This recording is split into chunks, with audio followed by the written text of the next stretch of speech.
शेतकऱ्याची ओळख ही शेतीच आहे, कारण 7 पिढ्या ते शेतीच करतायत. ज्या दिवशी ती ओळख बदलेल त्याच्यानंतर तो कट्टू उद्योगपती नाही होत, तो हमाल नाही तर गुन्हेगार. याचा दारा इतका असतो. समजा एखादी नवीन मुलगी आली तर ती सिनेमा सोडून नाही जो ह्या म्हणजे कसं घरचं किती झाले 33. अरे बापरे, आता तुम्हाला एक सीन राहिला अजून. 3 तासाने उठले ते 3 तास रडतच होते, कारण त्यांना दिघे साहेब समोर दिसत होते.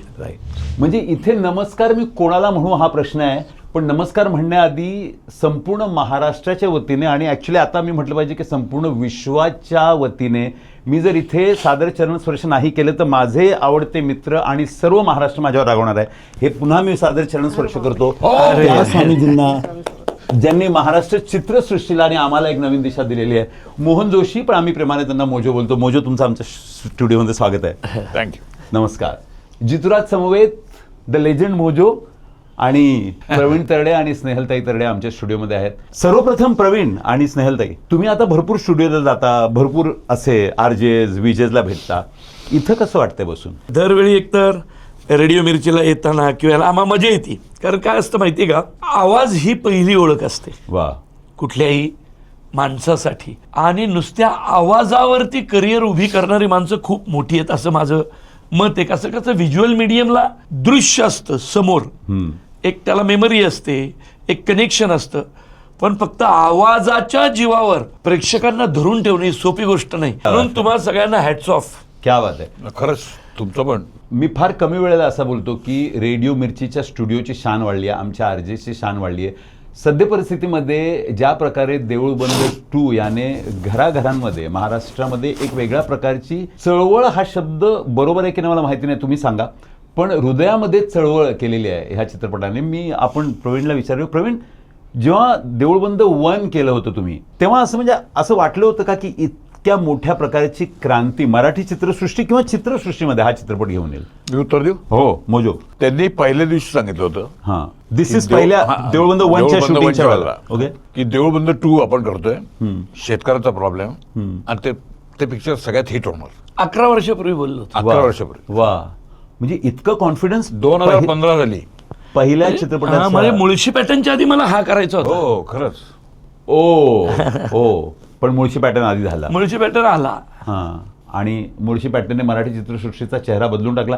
इनफॅक्ट तुमच्यामधून हा युट्यूबवर जो इंटरव्ह्यू बघतायत संपूर्ण विश्वामध्ये, मी त्यांच्याबरोबर एक दिस अँड दॅटचा गेम खेळला होता आणि त्या गेममध्ये तिघांनीही मुळशी पॅटर्न या चित्रपटाला देऊळबंद 1 आणि देऊळबंद 2च्या वरती ठेवले. याचा अर्थ हे नाही की त्या चित्रपटांमध्ये काही कमी आहे, पण मुळशी पॅटर्न सर्वात वर का Praveen? It's a story of my roots. मी स्वतः शेतकरी आहे. मी ज्या मुळशी तालुक्यातून आलो, आमच्या तालुक्यानं डेव्हलपमेंट सगळ्यात पहिल्यांदा पाहिले, शेती आणि वारकरी संप्रदाय. शेतकऱ्यांना सांगितलंच नाही डेव्हलपमेंट येते. आमच्या जमिनींना काय 50 रुपये भाव होता स्क्वेअर फीट. अचानक कुणीतरी आम्हाला येऊन म्हणायला लागलं 50 रुपये, मी तुला 500 देतो, कारण त्याला माहिती होतं 5 वर्षांनी ती 5,000 होणार आहे. आणि त्यावेळेचे मोठमोठे पॉलिटिशियन्स होते सगळे त्यात इन्व्हॉल्व. आणि ना ते माझे वडील ह्याला जुमानायचे नाही. बुवा तरडेच्या पाठीमागं पांडुरंग होता, त्यांनी दुनियेला फाट्यावर मारलं, नाही विकत जमीन, काय करायचं ते कर. पण असे बुवा तरडेच, बाकी जमिनी गेल्या. कारण 1992ला ज्यांनी जमिनी विकल्या, 2002ला हिंजवडी IT पार्क, हिंजेवाडी म्हणजे मुळशी तालुका आमचा. म्हणजे आज तुम्ही लोक काय म्हणत असाल, अरे वा इंटरनॅशनल कंपनी आहे, हिंजवडी IT पार्क. अरे नाही, मुळशी तालुका तो. एक्सप्रेसवेच्या या बाजूला मुळशी तालुका. पण आमच्याकडे जमिनी कुठे आता, बरोबर की नाही? म्हणून मला ते सिनेमात मांडायचं होतं. आणि ज्या दिवशी मुळशी पॅटर्न आला त्या दिवसानंतर आमच्या तालुक्यात जमिनी विकणं बंद झालं. वा. त्यामुळे आत्ता बघ ना, मी 6-7 वर्षापूर्वी तो सिनेमा केला, कारण मला माहिती होतं रिंग रोड येतोय तालुक्यात. आता रिंग रोड आपल्या ट्रॅफिकचा भरपूर महत्वाचा भाग आहे. तरी बरेचशा लोकांच्या जमिनी गेल्या. आता रिंग रोड आलाय आणि जी जमीन 50 रुपयांनी विकली होती ती आता 50,000 आहे. तात्पर्य काय, तर शेतकऱ्याची ओळख ही शेतीच आहे, कारण 7 पिढ्या ते शेतीच करतायत. ज्या दिवशी ती ओळख बदलेल त्याच्यानंतर तो कट्टू उद्योगपती नाही होत, तो हमाल नाही तर गुन्हेगार. आणि मग काय झालं, दॅट इज मुळशी पॅटर्न. वा. म्हणून मुळशी पॅटर्न आम्हाला खूप जवळचा सिनेमा. मग त्याच्यामुळे तो एक लेजेंडरी चित्रपटही ठरला आणि ऑफकोर्स प्रवीण आणि त्या टीमने जो बलाढ्य काम केलं मुळशी पॅटर्नने, त्याने कित्येक कलाकारांच्या करिअरला एक नवीन पालवी फोडून दिली. मोजो, मी जेव्हा माझ्या लिस्नर्सला म्हटलं की मोजो स्टुडिओला येणार, तर कित्येक लिस्नर्सने विचारलं, त्यांना सर्वप्रथम हाच प्रश्न विचार की मोजो हा नाव पहिल्यांदा कोणी दिला होता, की त्यांच्याच तोंडून निघाला होता? गिरिजा ओक. गिरिजा ओक.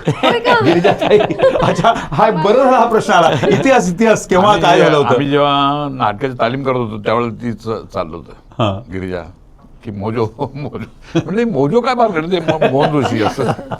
नाटकाचं नाव आठवेल का? कोणतं नाटक होतं ते? American album. American album. So सर्व जे फॅन्स आहेत मोजोंचे, त्यांना उत्तर मिळालेलं आहे की मोजो का. मोजो, आम्ही अशी दंतकथा ऐकलेली आहे, मी दंतकथा म्हणतोय प्रवीण, की देऊळबंद 2 ची शूटिंग करताना कित्येक वेळा कित्येक तास उन्हामध्ये, गरम उन्हामध्ये तुम्ही उभे राहिलात. तर मी दंतकथा याच्यासाठी म्हणतो की जोपर्यंत मोजो स्वतः मला सांगणार नाही तोपर्यंत मी याला दंतकथा मानेन. नाही, खरं आहे. त्याने अच्छा खरं आहे, दंतकथा नाहीये बाबा, खरं आहे. ओके, तर का सॉरी, मी I am not being age. एक दिवस 33 तास. अरे राम, shooting. सलग.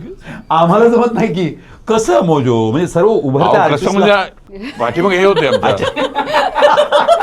प्रवीण नावाचा खांब मागे बघ. त्याचा दरारा एवढा असतो ना. आता मगाच बोलायचं हो, आज बिंदास होऊन जाऊ दे. हो, दरारा. आता बायकोला का घेतलं याचं कारण सांगतो. मी अजून त्या प्रश्नाकडे आलेलो नाहीये.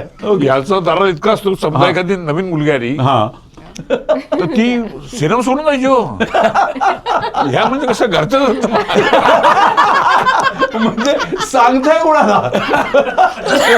मुंह खोलो तो बंद, मुंह नाही खोलो तो बंद. आणि म्हणून अर्थात त्यांनी चांगलंच काम केलं, प्रश्नच हो, नाही. हो. ते एकदा 33 तास काम झालं. रात्री 3 वाजता जेव्हा आमचं शूटिंग संपलं, शूटिंग संपलं नव्हतं, चालूच होतं. संपलं. मला 3 वाजता मग कंटाळा आला. काय करावं आता, 75 रुपये माझं. म्हटलं तर काय करावं, म्हणजे यांना सांगावं प्लीज नाही सांगा. आणि मग वैतागला. आमचं सकाळपासून शूटिंग चालू आहे, नदी पार केली, सगळं झालं ते. आणि धावपळ सगळं झाली. तर कोणाचं डेअरी ना कोणी सांगायचं. बरं, यांचा उत्साह म्हणजे रात्री उत्साह भानच होत नाही. कामाच्या वेळ नशेत वर्कहोलिक माणूस. तर हे म्हणाले मी नाही सांगणार.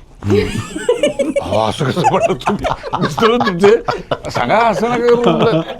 शेवटी डेअरिंग केलं आणि सांगितलं किती तास झाले. 33. अरे बापरे, आता तुम्हाला एक सीन राहिला अजून. म्हणणार त्याची भरपूर झाली, चला निघूया. अहो, सकाळी 9 वाजेपर्यंत शूटिंग केलं. अरे राम. मला सोडलं आणि नंतर 9 वाजेपर्यंत शूटिंग केलं सकाळी. आणि 2ची शिफ्ट. यांनी मला सांगण्याच्या आधी ऑलरेडी खूप जणांनी मला सांगून झालं होतं की तुम्ही representative अख्ख्या सेटच्या. तर मी कुणालाच, म्हणजे मी सगळ्यांना नाही म्हणू शकत होते की मी नाही सांगणार, मी कशाला तोफेच्या तोंडी जाऊ, असं माझं झालं होतं. पण जेव्हा आता मोजो सर म्हटलं मग आपल्याला थोडंसं आता डेअरिंग केली पाहिजे, म्हणून मी त्याला विचारलं. मग मला घड्याळ पाहिलं, लक्षात आलं अरेच्या आपण खूप वेळ शूटिंग करतोय. कारण ते इंडोर होतं गोडाऊन मध्ये आणि डे लाईटच होता.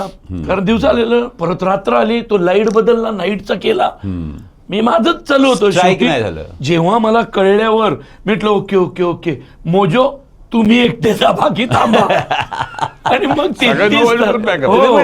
स्नेहल, तुम्हाला काय वाटलं? म्हणजे आता इतक्या मोठ्या काळापर्यंत मोजो शूटिंग करतोय, त्यांना स्ट्राईक झालं, तुम्हाला काय वाटलं? नाही, मला काही वाटूच शकत नाही. अच्छा, अलाउडच नाही, विचारसरणी अलाउडच नाही. कुणाला कोणी बोलायचंच नाही माझ्या. मी कोणाला ऐकत पण नाही. प्रवीण, ह्याला डिक्टेटर म्हणतात बघा का, हुकुमशाह म्हणतात. हो, तर सिनेमात हुकुमशाह झाल्याशिवाय. तिघांसाठी एक खास प्रश्न ठेवलेला आहे की ज्यांनी नाही पाहिलं त्यांच्यासाठी हा प्रश्न, की चित्रपटामधून देऊळबंद 2 मधून एक असं सीन उचला. मोजो, मी तुमच्यापासून सुरू करणार आहे, जो तुमच्या मते तुम्हाला सर्वात कठीण गेला जेव्हा तुम्ही शूटिंग करत होतात तेव्हा, की जितूराज हा सीन सर्वात कठीण होता. वेळ पाहिजे असेल मी स्नेहलकडे जातो, प्रवीणकडे जातो. गाईड करू नका. सो मोजोंना सगळ्यात कठीण कोणतं सीन वाटला? हा, ए मेटीवर मागे बसतो ना यांच्या. हा, मला फ्रँकली स्पीकिंग मला तो फार ह्युमरस वाटला होता जेव्हा आधी पाहिला तेव्हा. हा. ह्युमरस होता तुमचा. तुम्ही हसला, मला रडायचं पडेल. मागं बसता पाय टाकायचं, एक तर ट्रॉली ती बापरे, ते खड्डे सगळे दारदोड चालली आणि गाडी चालवायला ही चालवायला. मग मला काही कळलं ना, म्हणलं यांना मी पहिल्यांदा विचारलं, म्हणलं चालत ना तुम्ही? तर म्हणले हो चालत आहे, मी शिकले म्हणलं तेवढ्यासाठी. आता नको शिकव बाई, ही मागं मी पडणार. आता म्हणलं काय करा, काय पण माझी काय झालं फाट, म्हणजे माझी पॅन्ट उसवली होती. मी मोजेंना म्हटलं, अहो स्वामी समर्थात तुम्ही आणि एमईटीवर मागं घाबरल्यासारखे दिसताय. ते म्हटलं अरे करू काय, आधी मी मोहन जोशी आहे ते बघ ना, ही कसली एमईटी आहे. सुनीलताई, सर्वात कठीण दृश्य कोणता?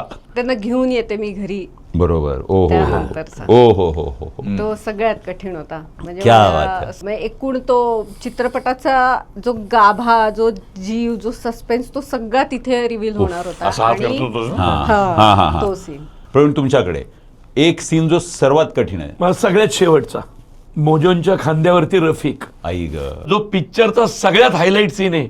ज्या शूटिंगला हिंदी सिनेमा सृष्टीच्या जर पॉइंट ऑफ व्ह्यूने गेलं तर कमीत कमी 5 दिवस लागले असते. तो सीन 1.5 तासात संपवलाय. या चित्रपटाला पुन्हा जाऊन आपण बघायचंय. ज्यांनी ऑलरेडी बघितले त्यांनी पुन्हा जाऊन, कारण अशी चित्रपट फार कमी येतात ज्याच्या मागे इतकी मेहनत, इतका सत्य, इतका परिश्रम आणि असे कलाकार लाभलेले आहेत.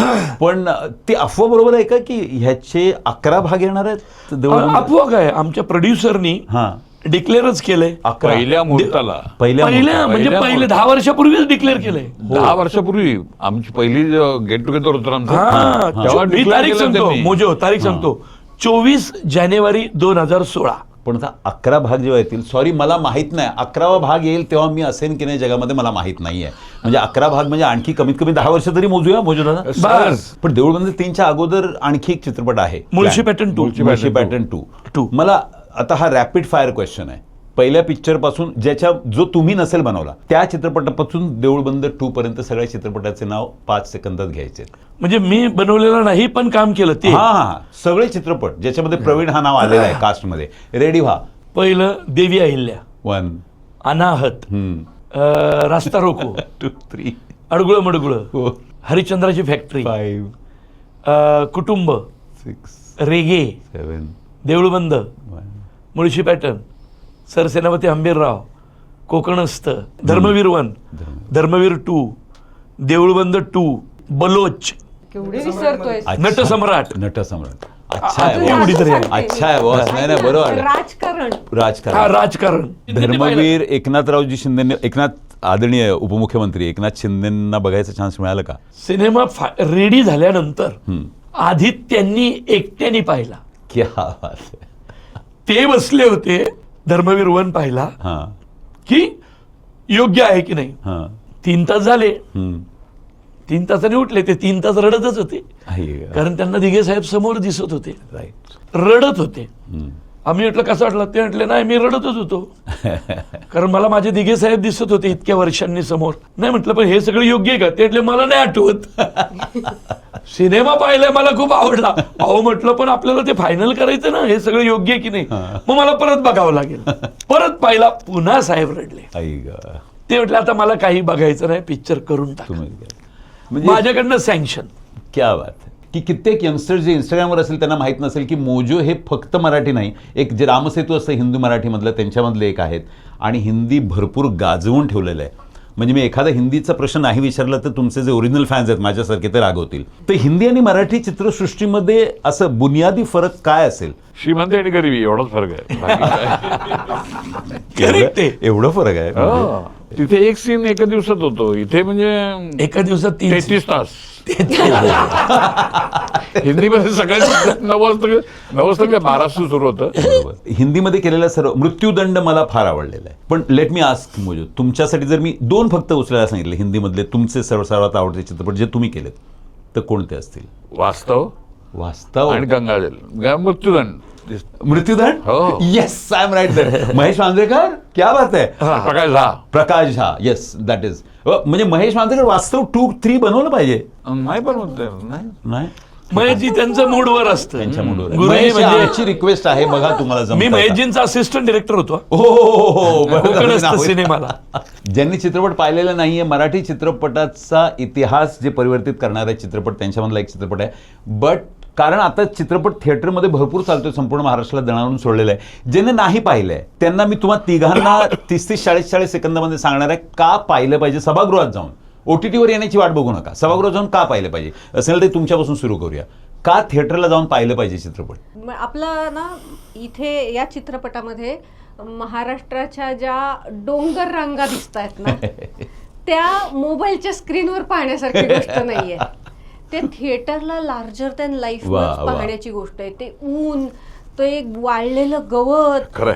क्या बात आहे. गावाकडचं एक सह्याद्री. सौंदर्य, सह्याद्री. सह्याद्री, हा मोठ्या पडद्यावरच पाहण्याची गोष्ट आहे. वा, त्याच्यासाठी मेनली एक तर जायला पाहिजे. आमच्यामधून भरपूर मराठमोळी मुलं जी आहेत ती ट्रेकिंग वगैरे भरपूर करतात, म्हणजे हा एक बलाढ्य कारण ठरला. Correct. प्रवीण, का पाहिलं पाहिजे हे थिएटरमध्ये? बघ, चित्रपट पाहणं हा मुळात संस्कार आहे. फिल्म इंडस्ट्री जर मराठी माणसांनी सुरू केलेली आहे तर त्याला रिस्पेक्ट आपण देणं काम आहे, आणि ते फक्त चित्रपटगृहात जाऊनच पाहिलं पाहिजे. आणि हा सिनेमा मुळात छोटा विषय नाही. आणि दुसरी गोष्ट महत्वाची, या चित्रपटातल्या प्रॉफिट मधून निर्माता घर बांधणार आहे का रे?